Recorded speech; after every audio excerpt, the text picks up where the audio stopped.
Hello everyone, my name is Djamila and I am an illustrator. I also have a Patreon account where I share Photoshop files and other things with people who support my art. And if you want to become one of them, just click the link in the description below. This video is part 2, I guess, of the 6 of Wands illustration I'm doing. I skipped the line art and the base color filling process because that's really not interesting. It's very straightforward. In the line art, you just take a small brush and go over all the lines you've drawn before, just cleaner and thinner. And for the base colors, you just put in all the colors you want and manipulate them using hue saturation. Maybe a little bit about the clouds in the background. I just used a single color for them. I painted them in very rough shapes with an opaque brush. And then I erased some parts out. And I used the smudge tool to blur the edges a bit. And then again, I used a brush to get in more details because the smudging process wasn't as precise as I wanted it to be. And there's also a gradient in the background. So, yeah, what I'm doing now is pretty much what I've done in the other cel shading video. What I talked about, I have my base colors and then I put another layer on top on multiply mode. And I use a mask to erase out the lighter parts. I did that on the hair. And I copied the shadow layer and I inverted the mask and I set what was left to another layer mode. I think I used color dodge or something. I played with the colors and the opacity a bit until I had something that I liked, just to give a tint to the light areas. I don't always do that, but in this case I thought it would be fitting because I wanted this kind of reddish, yellowish light to come in. I'm going to change it to yellow, now it's just red. After that was done, I used a second shadow layer on multiply again, but I didn't make it as dark as the other one. That was just to give a little bit more definition and form to the parts that were in shadow. When that's done, I am using a warm color on the clouds in the background. I am just painting in the areas that are hit by light, just very roughly. I'm going to go over it later. And then I move on to the dress. When I'm working on those base layers, I turn off the shadow layer so that I can see the colors underneath and that I can select them. As I said earlier, I wanted her to be wearing a dress that was inspired by peacock feathers and colors, so I put in blue at the top and then going to the feather pattern down to the bottom. Then I am detailing the clouds. I am just using an eraser to erase out parts and I'm using the light color to fill them back in. So it's just two colors. And after I was done with that, I saw that I didn't really like the overall color scheme. For this one, it took me a while to get to the one that I actually liked. I was planning something different in the beginning.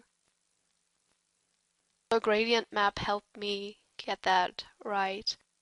I have a bunch of gradient maps saved from just photographs and stuff that I liked with color palettes. I just sampled the colors and made a bunch of gradient maps. I use them all the time to tie my colors together or to just give a little bit of variation, and it often helps when you're stuck with your coloring process. A part that I didn't record, I forgot, I'm sorry, was adding the light to the clouds in the background. It's just an overlay layer with an orangish color. I went around the edges to add that glow.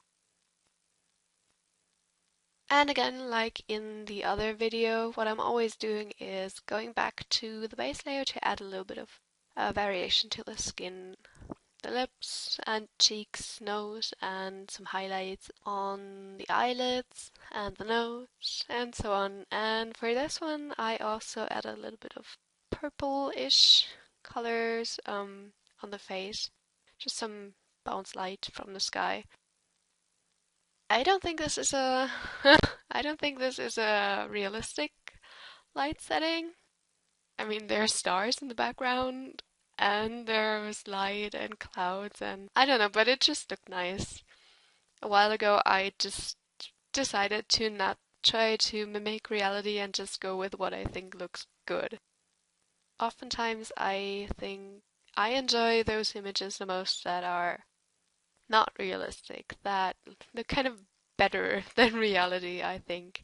So if you're always just trying to paint or draw what's in front of you, you're kind of limiting yourself. So I always like going beyond that and not caring whether it's correct or not.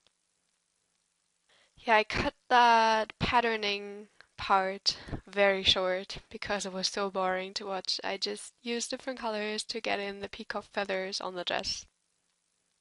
And when that was done, I went back in to add some little details. It's just all fine-tuning from this point on. The base is pretty much done.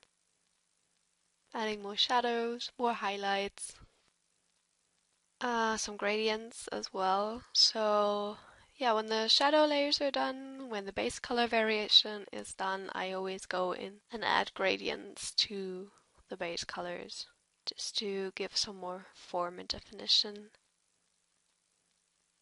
Oh yeah, and painting in the line art is something I always do because I don't like it when it's just black. I want to give it more color. Even though it's very subtle, it kind of makes a difference and was very useful for the dress in this case because I could add more details in the feathers that were there by making them this teal color. And now again, my favorite part, just going crazy with layer modes with a big soft brush, adding gradients, light effects, everything. Just making it glow and pop and just giving the finishing touches to the drawing or the artwork. Because I think this is the stage where it all really comes together. For me, anyway.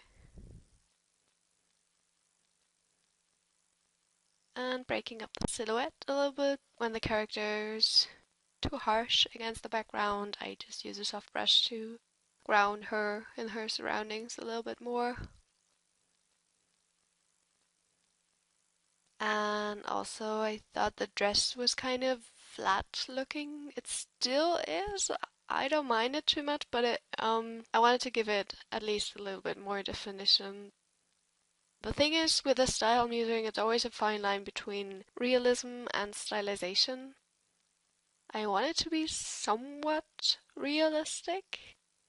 As I said before, I don't want to be stuck in realism, but it should still read as a body and not a flat shape.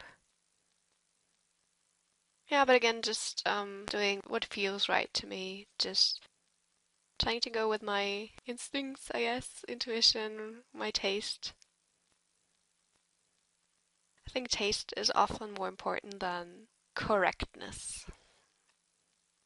If you have a strong voice and you have a certain idea of what you want your images to look like, it's going to show through. And I think that adds more than just the constant attempt to make something look like something that could exist in real life. Well, that's just my opinion.